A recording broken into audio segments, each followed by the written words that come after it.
Ravi de vous retrouver dans Smart Job comme chaque jour du lundi au vendredi en direct. Très heureux d'être avec vous. Émission Emploi RH avec vos rubriques habituelles. Bien dans son job, on va s'intéresser au salaire des cadres, bilan, perspective, les perdants et les gagnants. On en parle dans quelques instants. Working Progress et les invités de Welcome to the Jungle. Donner du sens à sa vie, donner du sens à son métier, à son activité.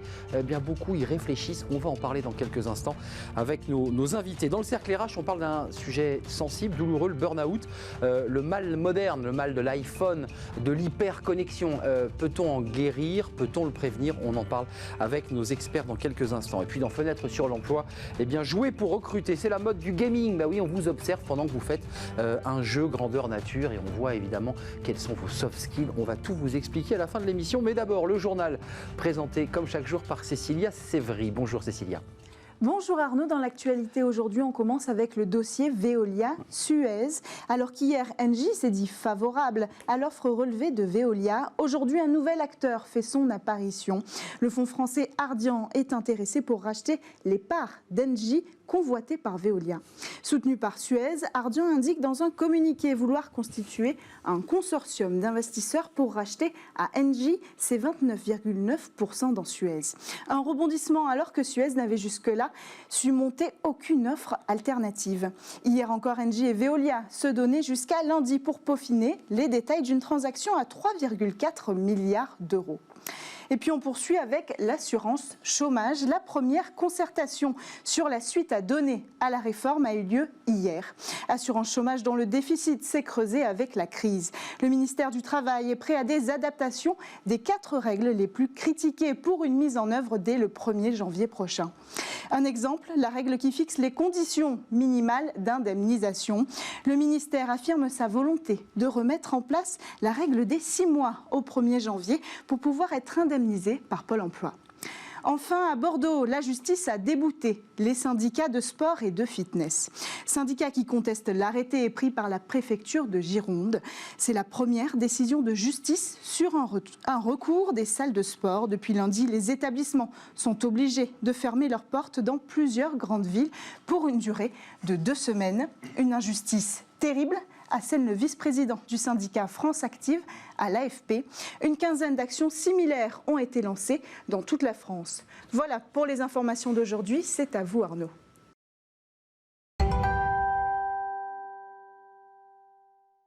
Bien dans son job. Et les cadres, comment sont-ils dans leur job? On va s'intéresser à eux et notamment à leurs évolutions de salaire. Bah oui, c'est un sujet important parce que les salaires ont été négociés avant la crise Covid. On en parle avec Khaled Aboulaïch. Bonjour. Merci d'être avec nous. Vous êtes le directeur général d'Expectra. Alors, vous êtes un spécialiste de l'intérim, filiale de Randstad, avec certains métiers dont vous êtes spécialisé. On va y revenir, le marketing digital, la communication, l'informatique. D'abord, c'est un peu une question bateau, mais les gagnants, les perdants là, dans ce contexte, parce que les cadres vont être en renégociation salariale quand? En décembre? C'est décembre les négos? C'est exactement ça. Merci déjà de m'accueillir. Vous l'avez précisé, effectivement, on a une édition, nous, chez Expectra, on analyse le comportement de la rémunération moyenne des cadres depuis plus de 18 ans maintenant. C'est une tradition chez vous. C'est une tradition. C'est une étude qui est basée, non pas sur des sondages, mais plutôt basée sur l'analyse de 43 000 fiches de paye cette année.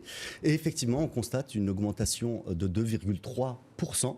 Ce qui est une forte hausse. Oui, c'est une forte hausse. C'est une forte hausse sur le salaire moyen des cadres entre l'année dernière et cette année, dans la dynamique qu'on a pu observer en 2018-2019. Jusqu'en février, ça se passait bien, notre économie. Exactement. Donc, mais c'est une augmentation en trompe-l'œil, puisque, comme vous l'avez précisé, ça ne tient absolument pas compte de cette période de crise. Bon nombre de cadres ont négocié leur rémunération en début d'année, en début d'année, avec un phénomène, encore une fois, où le taux de chômage des cadres était à 3,5%.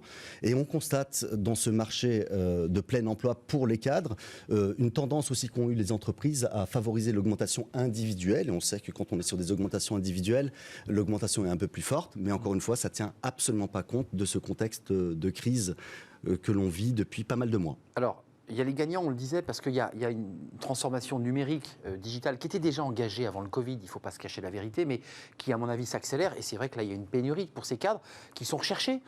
Alors, on va observer probablement une fracturation du marché des cadres avec des gagnants et des perdants.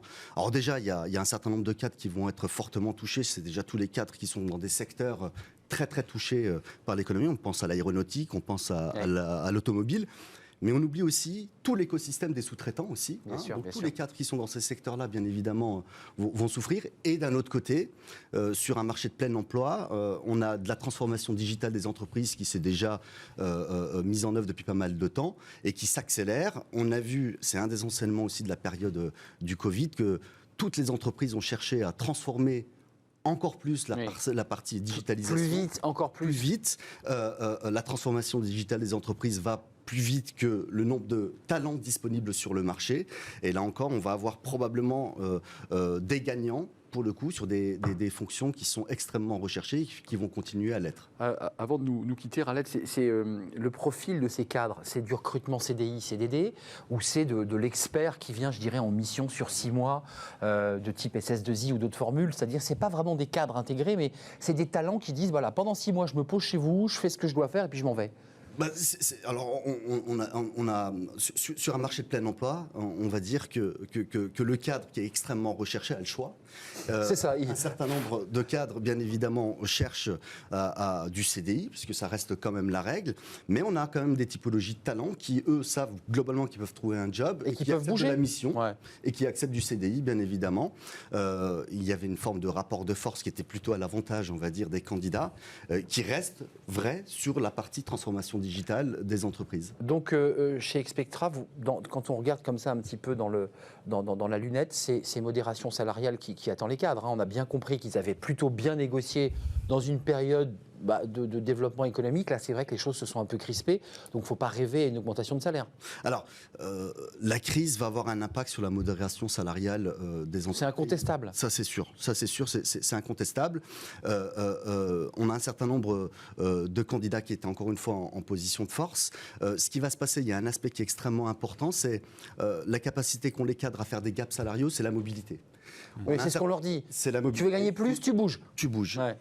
Là, on va arriver dans un contexte où un certain nombre de candidats vont plutôt jouer la sécurité. Et donc, ils vont probablement moins s'atteler à prendre des risques, à s'engager sur une période d'essai. Ouais. Et on sait que ça a un effet très très fort sur la rémunération moyenne des cadres. Parenthèse, c'est terrible, vous qui les obscurité depuis 18 ans, pour qu'un cadre puisse faire un gap salarial, on lui dit, faut que tu quittes l'entreprise, même s'il est très bien dedans, et puis quitte à revenir 3 ans plus tard, parce que tu seras mieux payé. Enfin, c'est incroyable, ça. C'est incroyable, mais c'est un petit peu la règle, même si effectivement il y a l'effet rétention des talents aussi, auquel étaient subis les entreprises. C'est un sujet.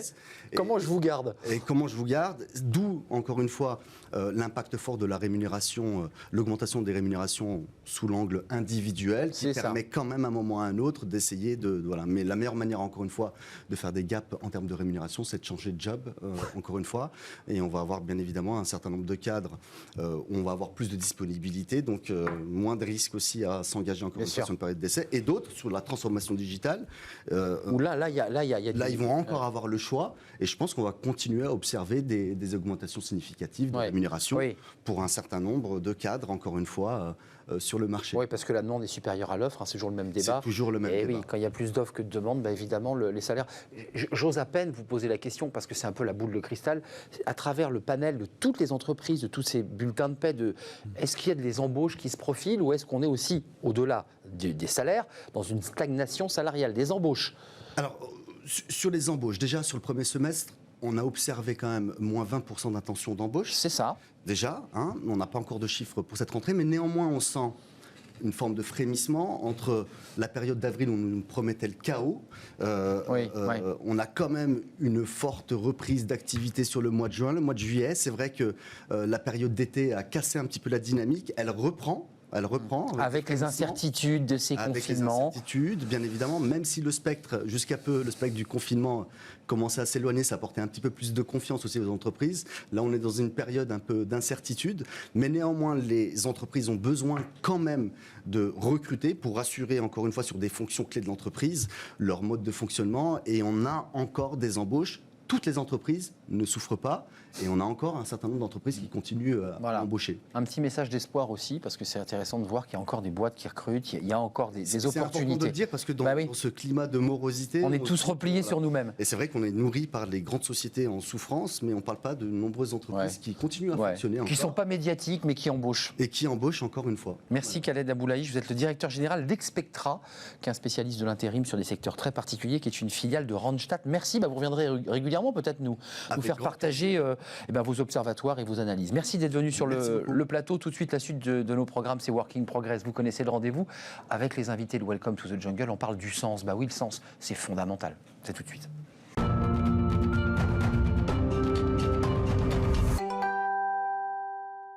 Working Progress avec Jérémy Clédal, fondateur.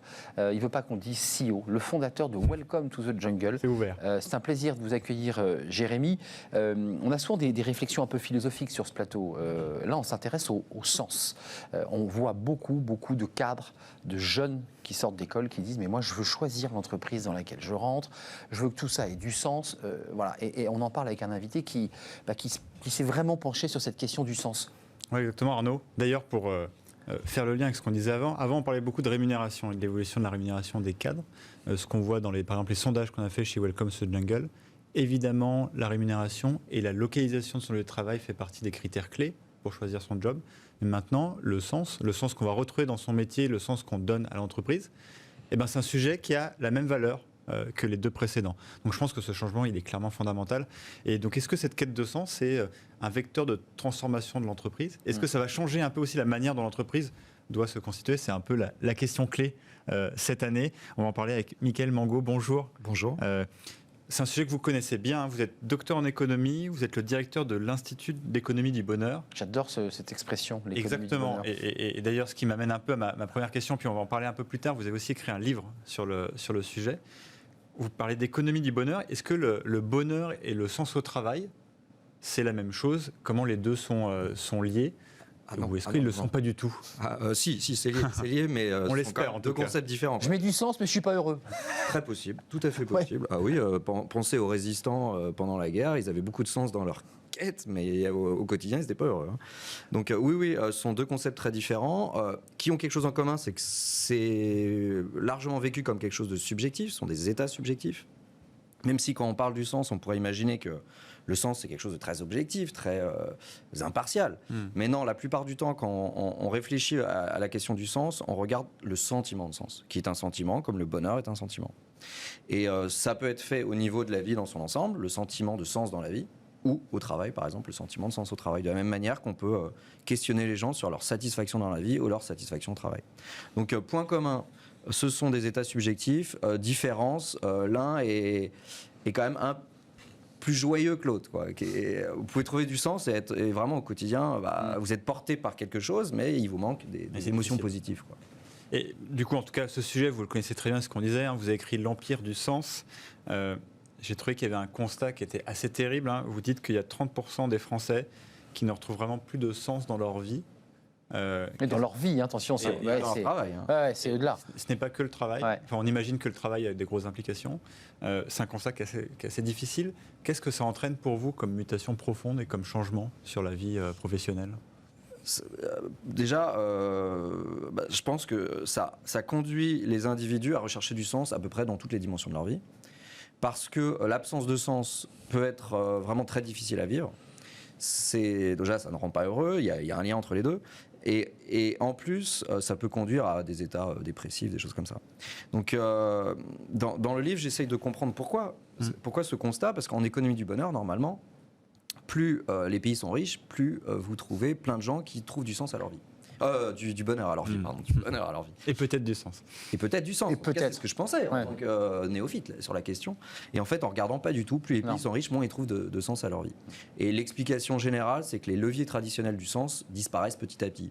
La religion, la famille et la carrière. Vous en parliez juste avant, la carrière linéaire. J'entendais l'intervenant avant disant qu'il fallait faire des allers-retours. Oui, c'est ça. Sauf que avant, ce qui donnait du sens, c'était pas de faire des allers-retours. C'était une carrière linéaire, vous avanciez tout droit. On faisait les 40 ans. D'une finalité, d'une direction claire dans votre vie. Là, vous ne l'avez plus sur le marché du travail. Et de la même manière, si vous êtes pas religieux, pas croyants. Et si vous n'avez pas d'enfants, il y a de plus en plus de gens qui n'ont pas d'enfants. Voilà. Vraisemblablement, les jeunes générations vont être à hauteur de 25 à 30% sans enfants à la fin de leur vie. Ça dit quoi pour l'économie? C'est celui qui analyse le sens de ça. Ça veut dire la société me déplaît tellement que je ne veux pas avoir une descendance. Est-ce que on peut aller...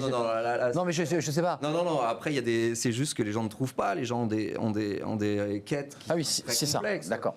Non, il n'y a pas un désir de ne pas avoir d'enfants. C'est ça. Ils se retrouvent sans enfants. Sans enfants. Ah, ok, oui. non, mais c'est important sans de vouloir. Ouais. Sans pouvoir en avoir. Donc l'idée, c'est moins de sens donné, plus de sens recherché, parce qu'on est aussi de plus en plus éduqué, de plus en plus informé.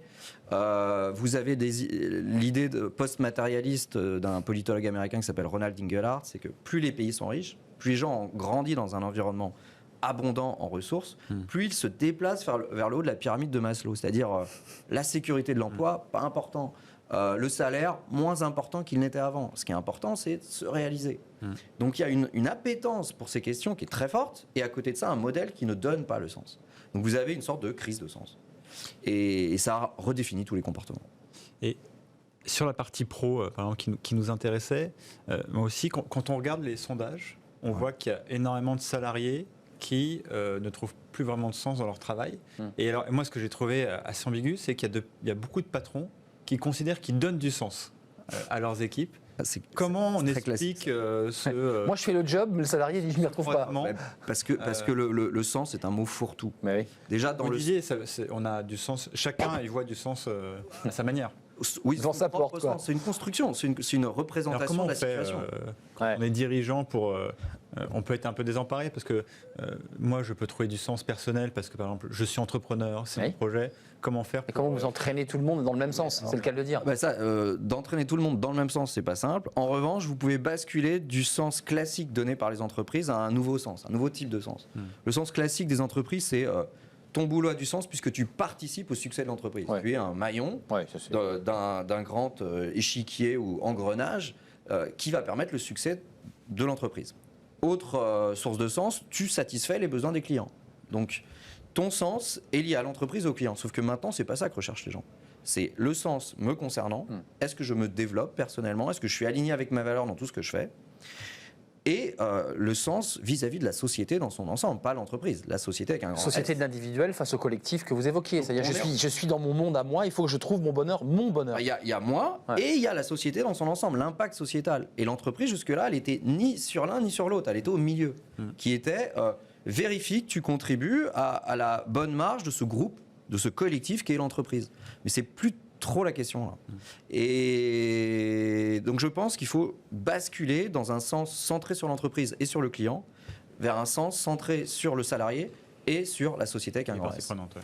Et moi, j'en discutais avec certains dirigeants qui sont eux-mêmes d'ailleurs assez sensibles à ces sujets, plus que la moyenne, et qui me disaient je ne sais pas aussi comment agir parce que je vois bien qu'il y a des externalités négatives sur ce sens, sur ce bonheur, qui ne viennent pas de moi, mais qui viennent de l'environnement personnel des gens.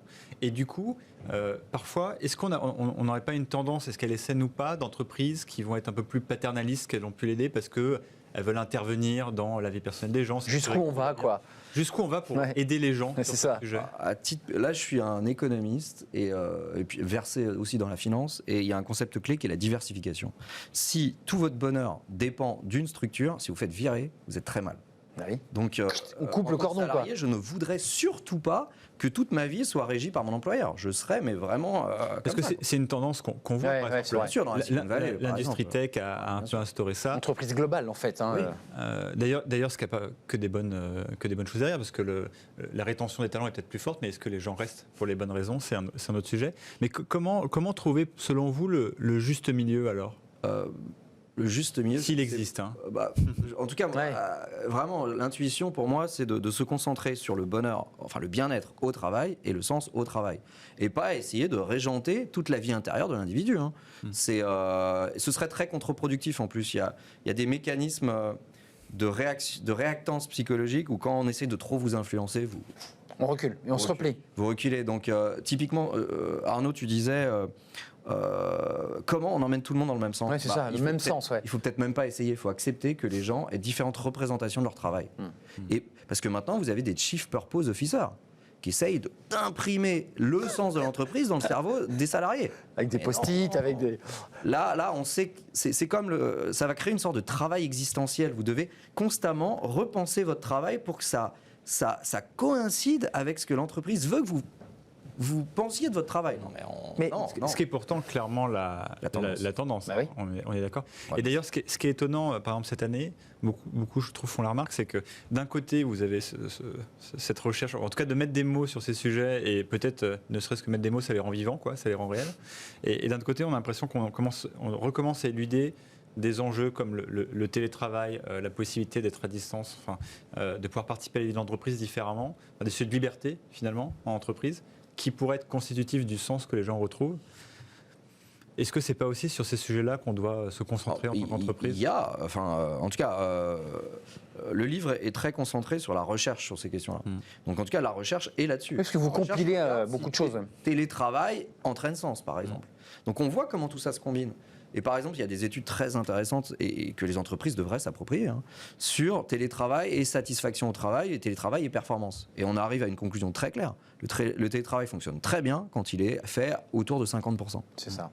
Et donc vous avez votre autonomie que vous allez chercher dans la partie chez vous, et vous avez Puis je vais piocher. d'équipe, Ouais, c'est ça. travail ensemble, collaboration, que vous allez chercher sur site, quoi. Mais juste, Mickaël, avant de nous quitter, votre livre est très riche parce que c'est un travail de compilation de chercheurs venus de tous les pays. Donc c'est aussi c'est un livre très didactique. Mais il y a quand même dans votre livre l'idée que nous sommes malades de ce monde moderne, de la surconsommation, du fait que nous sommes finalement un peu blasés. Vous le disiez, on se désintéresse de plus en plus. C'est très paradoxal. Est-ce qu'on est en train de muter là ? Est-ce qu'on est en train de changer de monde ? Est-ce qu'on vient à plus de frugalité ? Est-ce qu'on vient plus sur nous-mêmes ? Ça oui. Et donc ça bascule. Oui, on n'est pas que malade de la consommation, c'est tout un système. On est malade aussi du travail, on est malade de l'individualisme qui vient percoler à peu près dans toutes les dimensions de la vie. Et ça transforme tout, y compris la consommation qui, selon toi, est un problème. Dans les choix, dans nos choix. Il y a des consommations vraiment bizarres qu'on n'avait jamais vues avant. Par exemple, des gens qui vont chercher le dépassement d'eux dans la souffrance. Donc vous avez les mud days. Ces gens qui font des parcours du combattant dans la boue avec des chocs électriques via des barbelés, quoi. Et en copain, faut le dire, en bande. On se prend des chocs électriques ensemble. Ouais. Et avant, on est très très loin de la consommation hédonique, on allait chercher le plaisir. Là, on va chercher la douleur, parce que la douleur emmène une transition qui vous amène à retrouver du sens dans votre vie, en fait. Merci Mickaël Mongon. Merci. Il faut vraiment lire ce livre, L'Empire du Sens, aux éditions Erol. À votre analyse, bien entendu, puis c'est aussi un travail de compilation de chercheurs, de penseurs. Ça fait penser au débat qu'on avait hier sur le fait qu'on rende un peu plus scientifique le management. Il y a plein d'études, il y a plein de travaux, voilà, et qu'on peut utiliser. À disposition des entreprises. Exactement, et que vous utilisez, que vous vulgarisez d'ailleurs dans votre livre. Merci Mickaël d'être venu. Merci. On va se revoir, j'en suis sur la suite de nos programmes, toujours avec Jérémy Cléda, Travailler demain. C'est tout de suite.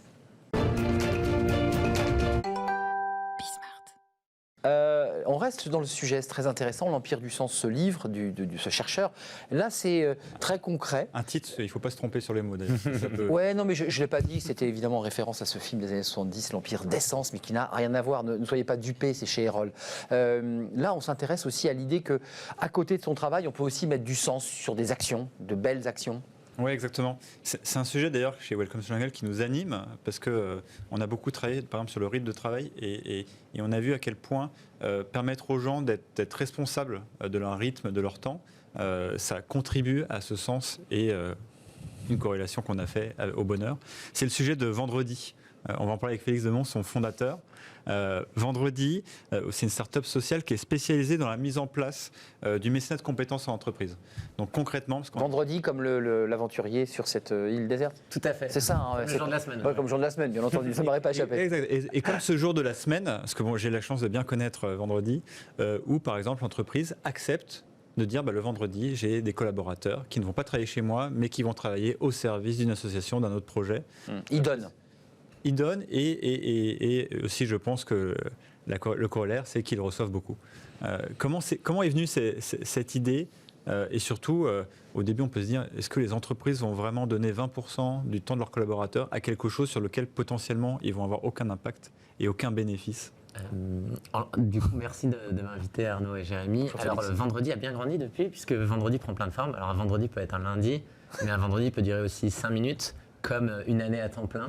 Et je reviendrai dessus. L'idée qu'il y a derrière Vendredi, Et c'est le sujet profond, je pense, une des 4 dimensions du travail, qui est le sens, quelle est mon utilité par rapport aux autres.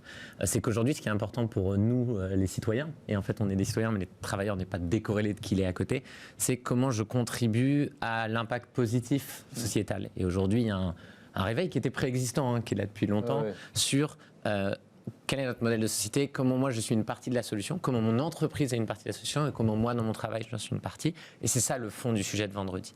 Et nous on permet aux entreprises, dont c'est pas la spécialité, une entreprise elle est là pour proposer des services à des clients, avoir un chiffre d'affaires, un modèle qui tourne. Et nous notre rôle chez Vendredi c'est d'aider les entreprises à proposer une diversité d'actions à impact positif qui vont être cohérentes avec qui elle est. On ne fait pas la même chose si on est Welcome to the Jungle et qu'on travaille dans l'emploi que si on est Carrefour et qu'on travaille dans l'alimentation. Vous adaptez, bien sûr. Et par rapport à mes enjeux, parce que je n'ai pas forcément les mêmes enjeux. Je peux avoir un enjeu d'accompagner des personnes en fin de carrière vers la retraite et donc là leur donner plus de temps pour préparer la suite est un sujet, mais ça c'est pas le cas d'une start-up en général. On peut être une boîte de conseil et se dire j'ai des consultants entre 2 missions, je vais pouvoir les occuper plus de temps. On peut être une plus petite start-up qui va dire je vais donner 2 jours à tous mes collaborateurs, ou je vais pouvoir organiser un événement avec mon équipe managériale, avec mon équipe et dire cet événement il va être solidaire. Et nous Vendredi on est la plateforme qui permet de proposer une diversité d'actions, de communiquer simplement, parce qu'il y a un vrai enjeu d'animation dans l'entreprise et de donner le pouvoir. C'est l'autre cliquet, ça. Et évidemment de piloter ça simplement, qui fait quoi, combien de temps, est-ce que les managers s'autorisent, quel est l'impact de ça. Vous rationalisez le temps en fait, Et du coup, vous avez du sens au temps, quoi. Et du coup on est un projet de société, mais on est aussi un SaaS B2B, comme on est dans une émission de télé, business, donc faut en parler. Donc, voilà. Et c'est ça qui est intéressant, parce que finalement vous avez commencé par ce sujet symbolique, on donne un jour, et puis finalement on s'aperçoit que les gens, les entreprises, il y a plein de moyens de le faire, et pas forcément juste un moyen rigide finalement. Exactement. Moi j'ai lancé le projet pour expliquer l'histoire où j'étais étudiant à Sciences Po, je me suis dit c'est absurde. En fait les entreprises disent qu'elles veulent des étudiants engagés, c'est un signal de potentiel, c'est génial, c'est des gens qui vont plus loin. Et puis, en fait, elles disent, on vous recrute là-dessus, puis après, c'est fini, vous êtes en full-time. Et donc, le début du concept de Vendredi, c'était des stagiaires, 20% du temps, recrutés, et 20% du temps, en fait, au lieu d'être chez Mazars, L'Oréal, les entreprises, ils vont chez Emmaüs, la Croix-Rouge, Phoenix, des startups sociales. Et c'était ça le modèle. Et petit à petit, il y a des managers qui ont dit moi aussi j'ai envie de le faire. Comment on pourrait le faire? L'entreprise, excusez-moi, en tire profit sur le plan de sa communication. Elle en joue. Il y a quelque chose de comme ça de très gratuit. On dit après tout, on le fait. Point. On communique pas. Alors, les entreprises ne sont pas des organisations philanthropiques par essence. Et donc pourquoi elles le font? Elles le font pour 4 raisons. En fait, elles le font pour une première raison c'est une attente forte des collaborateurs aujourd'hui. Il y a tous les âges, c'est de dire comment mon entreprise a un impact positif au sens large, c'est-à-dire la politique de rémunération homme-femme, femme-homme, c'est un vrai sujet, le handicap, l'empreinte carbone, mais aussi comment moi j'y contribue, comment je vois que c'est concret et que moi je suis un acteur de ça. Premier point. Deuxièmement, il y a des candidats qui arrivent aujourd'hui, et ça je pense que Jérémy pourra en parler, challenge, qui arrivent et qui disent en fait vous faites quoi vous, en quoi dans votre boîte vous êtes exemplaire, sinon moi je ne viens pas bosser chez vous.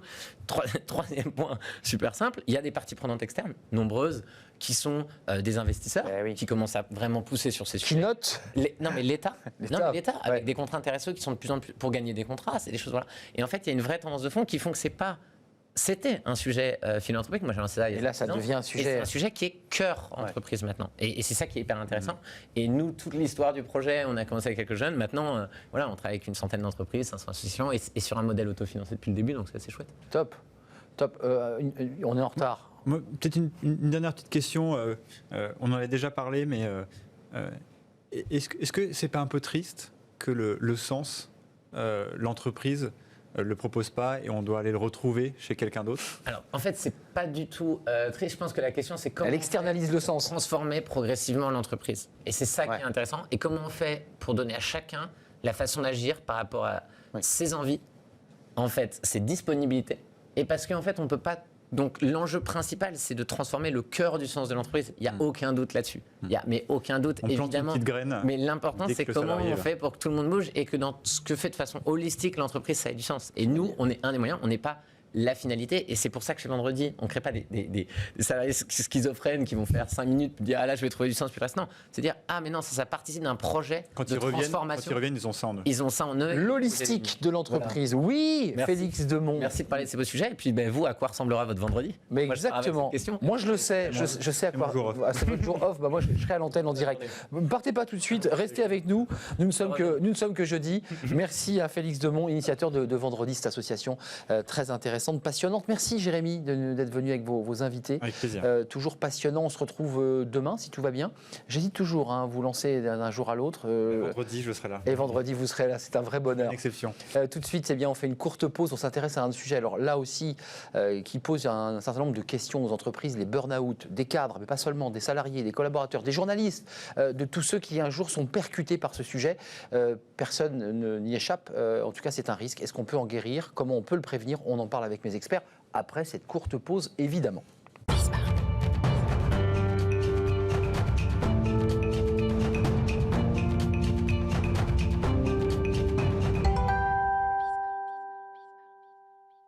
Le cercle RH avec mes invités, on parle aujourd'hui d'un sujet sensible.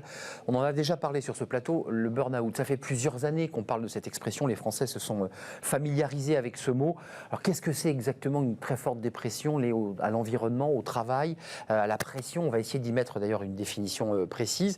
La question, c'est de savoir si on peut prévenir ce type de maladie, d'ailleurs qui n'est pas forcément une maladie professionnelle. On y reviendra. Il y a un débat juridique qui est d'ailleurs été lancé par l'OMS. Et puis surtout, est-ce qu'on en soigne, est-ce qu'on s'en sort, est-ce qu'on en a des séquelles, est-ce qu'on change de vie après avoir traversé un burn-out? On fait le point avec des acteurs, ceux qui l'ont vécu, et puis des expertes. Agathe Meyer, merci d'être avec nous.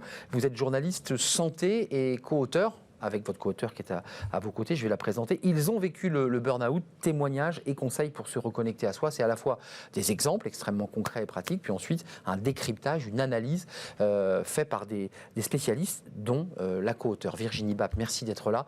Vous êtes psychothérapeute, psychanalyste, coach, co-auteur, donc je leur dis, ils ont vécu le burn-out. Édition Vuibert, je ne suis pas sûr d'avoir présenté le... On parlera avec vous de l'avant, de comment tout ça naît, puis comment on en sort, parce que c'est un très long tunnel. Stéphane Fayol, merci d'être là, merci d'avoir répondu à notre invitation. Vous êtes directeur des relations sociales d'un grand groupe industriel. Vous avez été ex-DRH, et c'est dans ce contexte, en ayant la main sur 3000 salariés, Oui. donc une très forte pression que vous avez vécue, traversée, je pense traverser, ça me semble plus approprié, un burn-out, c'est-à-dire un moment où tout s'arrête. C'est ça un burn-out? Je dirais même plus, je traverse. Mais effectivement, c'est un moment où tout s'arrête. Vous êtes toujours, Oui, oui. Pardonnez-moi, vous êtes toujours encore dans cette situation. Oui. Vous parliez d'un délai très long. C'est un délai très long. C'est-à-dire qu'il y a plusieurs phases et je suis aujourd'hui en phase de, on va dire, de reconstruction. J'entends des mots comme réhabilitation et autres, mais je suis en phase effectivement plus positive que celle que j'ai vécue. Oui. Donc ça démarre il y a combien de temps? Le moment où vous dites, où on vous diagnostique, où vous dites là je suis atteint, touché par un burn-out? Alors, le diagnostic a été simple. Je suis tombé littéralement physiquement par terre, une semaine de coma et plusieurs mois d'hospitalisation. Et bon, voilà, vous êtes obligé de réaliser. Vous ne le faites pas tout de suite parce que vous êtes d'abord complètement sidéré par ce qui vous arrive. Ensuite, Sur votre lieu de travail? Non, Chez vous? Pas du tout. Et je dirais que vous parliez des causalités très rapidement. Moi, en ce qui me concerne, parce que je ne peux parler que de mon témoignage, il y a plusieurs, évidemment, voies d'entrée qui m'ont amené à tout ça. Tant personnel que Oui, professionnel. ce que je voulais vous dire, c'est que c'est un agrégat en fait, Oui, de choses totalement. qui s'empilent les unes sur les autres. Totalement, et avec une sédimentation au fil du temps. Oui. On serre les dents, on dit rien, ça s'accumule?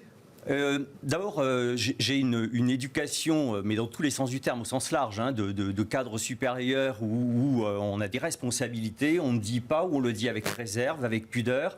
Ensuite, en qualité de DRH, on s'occupe avant toute chose des autres. Et pas de soi. On accompagne les autres. On a un petit peu tendance à s'oublier soi. Donc ça, c'est ce que j'apprends beaucoup depuis. Pensez à vous donc, revenir à vous? Alors, je suis DRH et je le resterai. Ça, je crois que la formule, je me suis posé nombre de fois la question. Dans l'âme, je m'occuperai toujours des autres. Ceci étant, en m'occupant un petit peu de moi et en prenant soin de moi, parce que je ne sais plus faire autrement, je pense que je m'occupe mieux des autres. Mais vous avez une activité aujourd'hui, ce qui vous permet d'avoir une activité professionnelle, de continuer votre activité, de ne pas être chez vous, avoir des médecins et prendre des médicaments. Si, je suis en cours de reconstruction, de réhabilitation, donc je n'ai pu reprendre mon activité professionnelle. Je suis en phase aujourd'hui de découverte d'un certain nombre de petites activités pour faire des tests, pour tenter des choses, ouvrir de nouvelles portes, de nouvelles voies, ce que vous appeliez tout à l'heure changement de vie peut-être. C'est ça, oui, c'est ça, passer à autre chose. Ce témoignage, je vous vois l'écouter, alors vous en avez listé, rencontré est-ce qu'il y a une typologie, je dirais, de l'homme ou de la femme touché par le burn-out, où chaque histoire est très différente, chaque histoire naît sur un terreau différent? On retrouve quand même des points communs, c'est qu'à chaque fois, ce sont des gens qui sont passionnés, intéressés, investis dans leur travail. Intègres, enfin, quelque part très... Oui, tout à fait, qui sont impliqués et du coup, leur désir leur empêche de comprendre les signes que leur donne leur corps. Le burn-out, c'est vraiment votre corps qui dit ce que votre cerveau n'a pas voulu entendre. Des signaux. Et qui dit, toi tu veux continuer, mais moi j'arrête tout. Et donc le corps lâche, en général, assez violemment. Et c'est vrai, vous l'avez dit, que c'est souvent une problématique professionnelle qui à un moment vient percuter avec une histoire personnelle, avec un problème dans votre vie perso ou quelque chose de plus ancien qui remonte. Et là, à ce moment-là, ça crée une explosion. Et la particularité du burn-out, c'est que la reconstruction prend vraiment du temps. On l'entend là. On l'a entendu parce que c'est tout le rapport au travail qui est à revoir. Il s'effondre en même temps que l'individu et donc il faut reconstruire toute sa relation et tout le sens qu'on peut avoir avec sa relation au travail. C'est là où on voit l'importance, la place que prend notre travail dans nos vies. Il est partout ce travail en fait. Il y a le rapport au travail à redéfinir et le rapport à soi-même aussi. Qui inclut bien sûr le rapport au travail, mais le rapport à soi-même. Moi je suis en redéfinition complète, je suis dans une espèce de parcours initiatique de redécouverte de moi-même. Ouais. Agathe Meyer, ce sujet, la journaliste que vous êtes, parce que c'est un sujet qui, vous l'avez vécu, connu, vous êtes une observatrice. Comment vous le regardez, vous, ce sujet de burn-out? Quelle définition vous y mettriez, vous, vous qui êtes journaliste? Alors, je ne l'ai pas vécu. Je l'ai observé, en revanche, et je l'ai particulièrement observé en recueillant les témoignages pour l'ouvrage. Et effectivement, à un moment donné, les personnes arrivent à un point de rupture. C'est fini, c'est l'épuisement. Alors, on dit professionnel, en fait, c'est le mot français. C'est le corps, il n'y a pas de mot, c'est le corps qui s'arrête. Qui s'arrête. Et en fait, si effectivement, comme le disait Virginie, on n'a pas entendu ce que le cerveau voulait vous dire... les petits signaux. Les petits signes, enfin, qui peuvent être des gros signes, qui sont tous les troubles du sommeil, comportementaux, d'humeur. Ça peut aller même jusqu'à troubles de la libido. On peut devenir boulimique, anorexique. On ne dort plus. C'est pas on ne dort plus 2 jours, c'est on ne dort plus, on ne dort plus, on ne dort plus.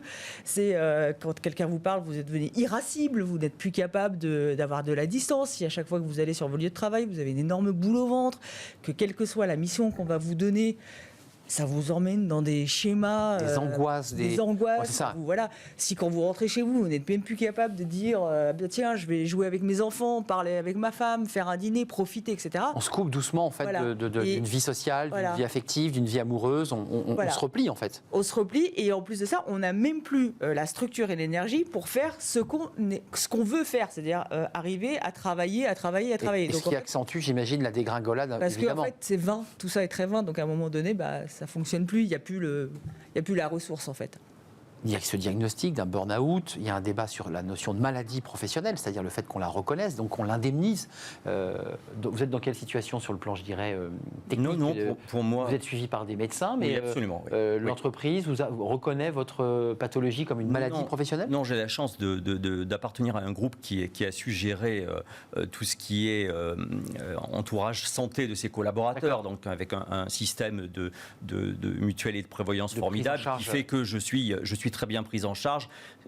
Tout le monde n'a pas eu cette intelligence-là, ce groupe l'a eu et c'est formidable pour moi parce que ça me permet de prendre ce qui est indispensable, c'est le temps. Je redécouvre la notion du temps et comment profiter le temps, comment ressentir le temps, ce que je m'aperçois, je ne ressentais plus. Voilà. Accélération du temps, le temps qui s'écrase, qui se compresse, qui fait que vous êtes dans des surmenages, parce qu'il y a une forme de surmenage, trop de choses à faire, trop de choses à penser. Oui, puis une dispersion qui nous éloigne de nous-mêmes parce qu'on n'a pas trop le choix. Il faut faire face aux événements sur le moment. Oui, c'est ça. On reçoit des signaux, vous avez raison, avant-coureur, on en reçoit. Moi, j'ai eu des petits problèmes de santé multiples, mais on peut être aussi dans le déni. On n'a pas envie de les voir. Quelqu'un qui a toujours été réputé comme je suis costaud, fort, je suis cadre. etc. Allez, ça on avance. ne peut pas m'arriver. Une telle chose ne peut pas m'arriver. Un effondrement pareil ne peut pas m'arriver. Avant de parler des solutions, parce que malheureusement, un temps de débat est un temps limité dans le temps, mais est-ce qu'il y a une forme de culpabilité chez vos patients, chez ceux qui sont en se disant, mais c'est moi qui ai merdé, j'ai pas fait ce que je devais faire. J'ai le sentiment qu'il y a de ça quand même. Des gens qui sont tellement investis dans ce qu'ils font que même quand ils chutent, pour eux, c'est une forme de culpabilité. C'est de leur faute, ils n'ont pas fait ce qu'il fallait. Non, il y a de ça ou pas ? Moi, je trouve qu'ils sont plus dans la sidération que dans la culpabilité. Ils ne comprennent pas ce qui se passe et la violence de ce qui leur arrive. Donc, je vais vous dire, ils n'ont même pas la ressource pour se sentir coupables. Et donc, c'est vraiment le premier niveau, je dirais, qu'est-ce qui se passe, quoi ? Qu'est-ce qui m'arrive ? Exactement. Et là, vous mettez des mots. Dans la phase de déni, je pense qu'il y a une culpabilité quand même. Ouais. Parce qu'il y a quand même, c'est quand même des gens qui se sentent investis par une mission. Ben oui. Comme s'ils allaient Changer le monde. Changer le monde, sauver des hommes. Alors il y a des professions qui changent le monde, qui sauvent des hommes, Ouais. des médecins, etc. Enfin des médecins et puis les gens qui travaillent dans l'enseignement, ils ont une mission et elle est souvent, parfois vaine. Enfin on peut pas sauver tout le monde, on peut pas éduquer, sortir. Il faut donc tout le avoir un monde. peu de recul. Voilà. Et puis cette quête du sens. La quête de sens, on en parlait il y a 5 minutes. Et surtout, ne pas se sentir coupable de ne pas forcément réussir à 100% et ne pas faire de sa mission le miroir de son ego, en fait. Mais j'ai posé la question à Virginie Bapp, mais vous me disiez, j'en suis pas sorti, je suis sur ce chemin, ça va mieux, Oui. je suis dans une étape où je me sens mieux. Est-ce que vous avez envie de renverser la table ? Est-ce qu'en ayant pris la conscience du temps, vous dites, aujourd'hui, moi j'ai plutôt envie de monter une boulangerie bio, j'ai plutôt envie de monter un club de plongée au bord de la mer. Cette vie, ça ne m'intéresse pas. En fait, je me suis fourvoyé. Est-ce que vous avez cette remise en question profonde ? Oui, je l'ai. Je ne sais pas où elle me mènera, mais vous voyez, vous cheminez, quoi. J'ai écrit un livre, j'ai de portraits de gens qui m'avaient accompagné pendant mon problème, j'ai réalisé un blog, une page Facebook, je me suis investi dans une mission municipale et communautaire dans un village du Périgord au cœur de la France, que j'affectionne tout particulièrement sur mes origines, vers lesquelles je ne pensais jamais revenir. Mais bon, donc tout ça, je redécouvre avec beaucoup de surprises, de plaisir, et je peux faire un pas en avant, un pas en arrière, hein, ça m'arrive, mais sans culpabilité aucune. Cette phase de culpabilité, je l'ai vécue, c'est derrière, c'est passé. J'ai vécu sidération, culpabilité, effroi, peur, etc. Ouais. Et puis après, voilà, on passe à autre chose, on passe à... Et je me reconstruis. J'essaie de construire, voilà, j'essaie de construire et de tâtonner. La reconstruction, Virginie Bapt et Agathe Meyer, par rapport aux personnes que vous avez rencontrées, qu'est-ce qu'elles sont devenues ? Parce que j'imagine que vous les suivez. Après un livre, on continue à poursuivre l'histoire parce qu'il se passe des choses, il y a une interaction. Qu'est-ce qu'elles deviennent ? Elles restent dans l'entreprise, elles reprennent leur petit bureau, l'ordinateur, ou à un moment donné, ça a été un tel choc qu'elles sont passées à autre chose ? Vous avez plusieurs profils, en fait. Vous avez des gens qui, en fait, ont tellement été traumatisés réellement par l'expérience du burn-out et du rapport à leur entreprise. Parce qu'il y a des cas qui sont aussi très conflictuels, où en fait, il n'y a pas d'accompagnement, il y a plutôt, on enfonce la personne, on la voilà. Paria, se retrouve isolé, fragile. Et après, il y a tout un point de vue légal, en plus, qui rentre en compte, qui est hyper compliqué. Tout à fait. Donc là, il y a des personnes qui ont été, le premier témoignage, Pierre, traumatisé. Donc, en plus, un jeune homme, hein, vraiment, qui avait tout son avenir devant lui. Donc là, il est vraiment en phase... elle est encore douloureuse, de comprendre vers là où il va pouvoir aller, là où il va pouvoir s'épanouir. Parce que en plus de ça, il a exprimé très clairement qu'il aimait le travail. Donc en fait, c'est...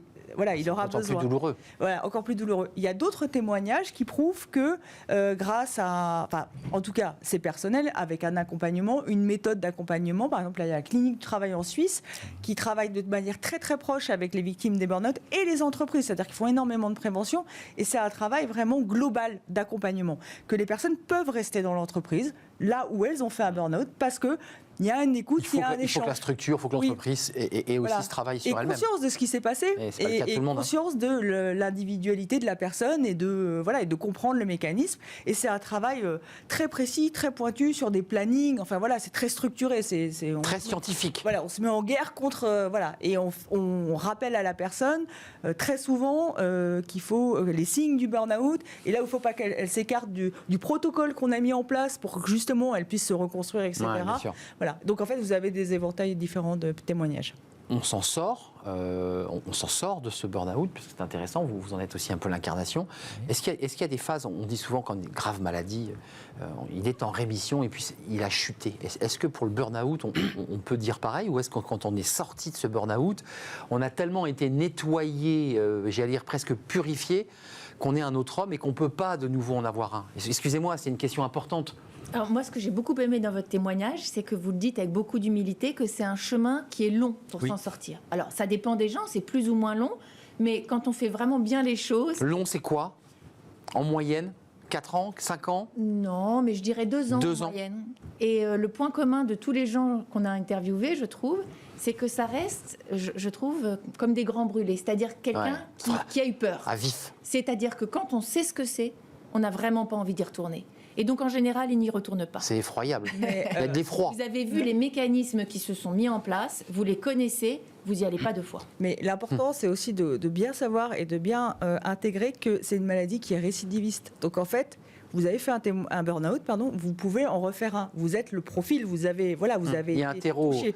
Donc il faut être très très conscient de ce qui vous a mené au burn-out, les signes qui vous ont avant-coureurs, et dans l'accompagnement avec votre thérapeute, avec votre médecin, enfin les gens qui vous sortent, il faut vraiment être à l'écoute de soi, en fait, vraiment pour ne pas retomber, parce que il peut y avoir récidive. Mais je vous pose la question, je vais peut-être mal poser ma question tout à l'heure sur la culpabilité, mais est-ce que vous avez eu le sentiment aussi que vous étiez victime de quelque chose, c'est-à-dire d'un système qui vous écrase, d'une entreprise qui en demande toujours plus, une entreprise qui vous connecte en permanence, une entreprise qui vous demande des résultats?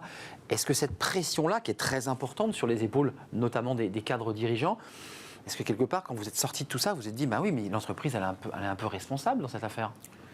Moi, je suis un peu victime de l'histoire. Je me suis éloigné du champ de la culpabilité à tous égards. Non, mais même de l'accusation. Oui, la culpabilité d'une structure, d'un environnement, etc. Je me suis éloigné. D'abord parce que j'ai une entreprise qui est extrêmement correcte avec moi et qui a fait un travail merveilleux.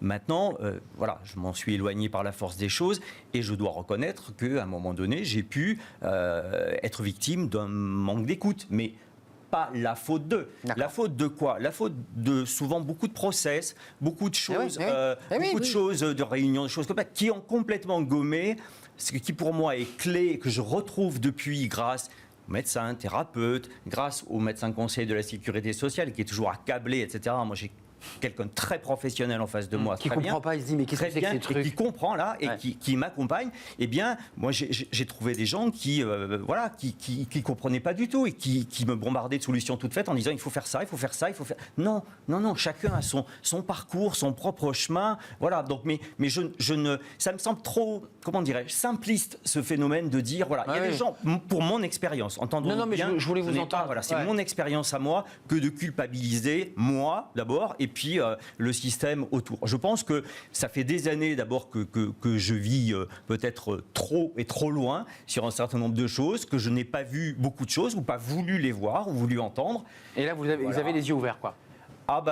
J'ai eu les yeux fermés, j'ai côtoyé la frontière de l'autre monde, et là, de ce fait, on se dit les choses différemment. Vous êtes passé de l'autre côté de la barrière. Oui. Je voudrais quand même rappeler que c'est la responsabilité de l'entreprise de protéger la santé et la sécurité de ses salariés. Oui. Donc, l'entreprise est responsable quand même quand elle a un juridiquement elle l'est qui fait un burn-out. C'est qu'elle n'a pas su voir, c'est qu'elle n'a pas mis en place les protections suffisantes. Le burn-out, c'est quand même le fruit d'une désorganisation et d'un manquement à un moment donné. On parlait tout à l'heure de la prévention en entreprise, c'est vrai que c'est très important, mais il y a aussi l'aval, c'est-à-dire que quand il y a eu un burn-out, il faut comme c'est une maladie professionnelle, il faut quand même le resituer dans un collectif, et si la personne revient, il faut quand même convoquer le collectif, parce qu'en général, quand vous en avez un, vous en avez plusieurs dans l'entreprise, et réfléchir ensemble à qu'est-ce qui a dysfonctionné, pourquoi est-ce qu'à un moment quelqu'un s'est trouvé isolé, parce que le burn-out, c'est aussi lié à un phénomène d'isolement, à un moment on se sent seul. On se sent seul, voilà. On a vraiment le sentiment d'être à l'écart et seul.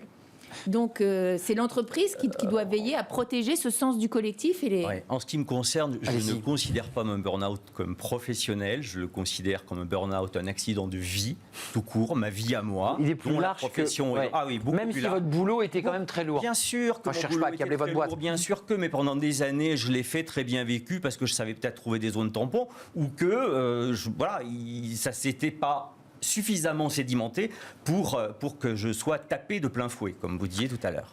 Un dernier mot là-dessus, c'est que ce qui est très intéressant, c'est que de toute façon, pour s'en sortir, il faut se dire je suis responsable de quelque chose pour reprendre le contrôle de sa vie et la reconstruire. Oui.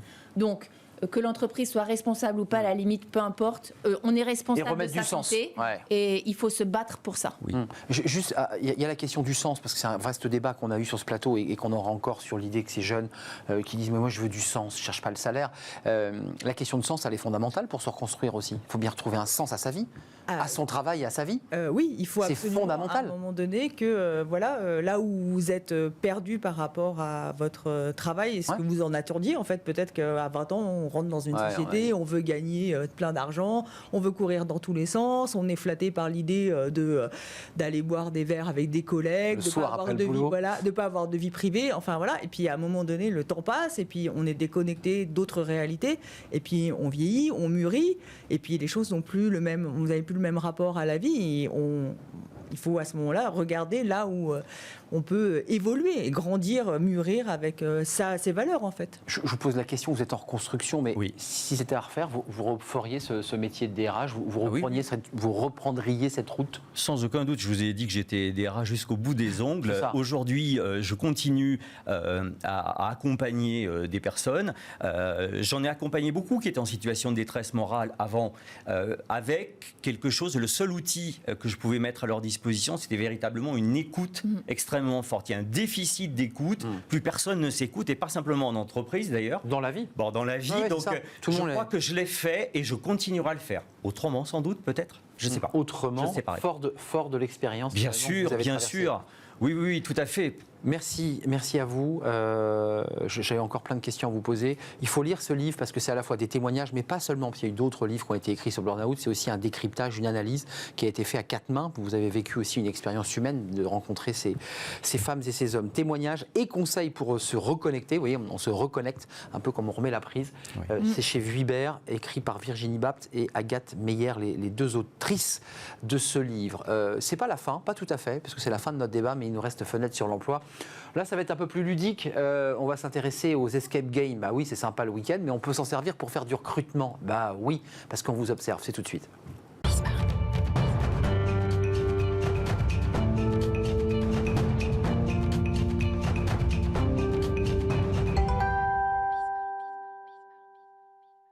Les escape games. Bonjour. Comment allez-vous? Vous appelez Aline Kongsiker. C'est ça. Kongsiker. Oui, j'ai écorché votre nom. C'est pas grave. On va quitter un peu le sujet qui était évidemment passionnant du burn-out pour s'intéresser au gaming, parce qu'on l'a vu, on en a beaucoup parlé. On va voir des images derrière nous. Vous mettez en situation dans votre société Coloc de futurs recrutés que vous mettez. Alors là, les images que l'on voit, ils sont quoi? Inspecteurs Interpol, c'est ça? Là, c'est ça. Ils sont sur une mission. Ils doivent récupérer des bijoux et des lingots d'or qui ont disparu. C'est ça. Donc, ils ont leur petit badge, ils ont un uniforme. Vous leur donnez un uniforme. Et il y a, j'imagine, les recruteurs. J'ai vu qu'ils n'étaient pas derrière des vitres dépolies, hein, c'est pas comme dans les films américains, ils sont là physiquement, c'est ça? C'est ça exactement. Chez Coloc, on est plutôt de l'école de la transparence, donc il n'y a pas de loup caché. Les observateurs du coup sont là en observation, ils sont du coup en direct, ils sont en contact avec les candidats, ils débriefent juste après l'exercice. Alors il faut accepter, je vous le dis, si vous voulez, on va aller sur Coloc, il faut accepter de mettre le costume, mettre la casquette, de mettre le petit badge, ça c'est une obligation, il faut en fait se grimer en quelque sorte. Et puis ce qui est intéressant, moi j'avais envie de savoir, ça m'est jamais arrivé d'être recruté en jouant, qu'est-ce qu'on observe? Sa manière d'être en groupe, sa manière d'être individualiste, sa manière de ne pas aider le copain quand il n'arrive pas à ouvrir. Qu'est-ce qu'on note? De tricher, de dissimuler une preuve? Oui, absolument. Exactement, en fait, alors on n'est pas obligé de se grimer, chaque format qu'on reçoit chez Coloc du coup est vraiment adapté à la culture d'entreprise, donc certains scénarios vont être un peu plus décalés avec des braquages de banques, mener des enquêtes, etc. et des choses un un peu plus sérieuses, qui sont parfois presque proches du corporate. Mais du coup, l'objectif par ces exercices, parce que c'est vraiment un exercice d'évaluation de compétences, on va observer du coup tout ce qu'on appelle les soft skills.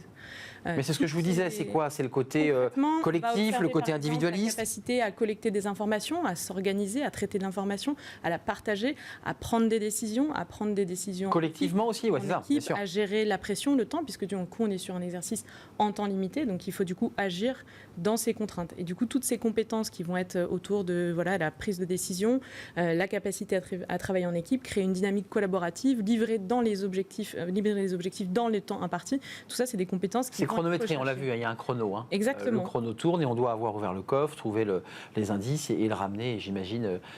Juste d'un mot, parce qu'on a parlé du burn-out, mais c'est utile ce type de jeu pour observer, vous qui êtes psychologue, psychothérapeute? Oui, je trouve que ce qui est très intéressant, c'est qu'il y a des gens qui sont très bons, qui ont un excellent leadership, mais qui sont des très mauvais team players.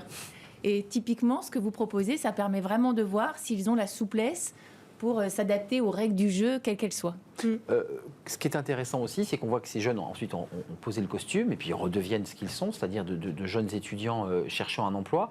Il y a un débriefing, on leur parle. Donc il y a une fiche un peu et on leur dit, voilà, nous on t'a observé dans cette salle, grosso modo c'est ça.